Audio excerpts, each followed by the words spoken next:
Want to make your landing page more engaging and increase conversions?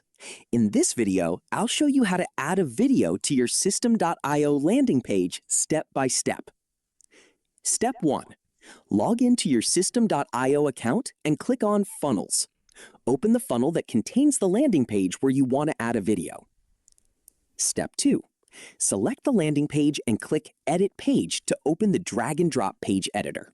Once the editor loads, you'll see all the available page elements on the left side. Step 3. Locate the video element and drag it onto your page. Place it wherever you want the video to appear, such as below the headline or above the call to action button. Step 4. Click on the video element and paste your YouTube video URL into the video settings. System.io will automatically embed the video onto your landing page. Step 5. Adjust the video size and spacing if needed. Then click Save Changes and use the preview option to make sure the video displays correctly on desktop and mobile devices. And that's it! You've successfully added a video to your System.io landing page. If you'd like to build professional funnels and landing pages with System.io, check out my affiliate link in the description below.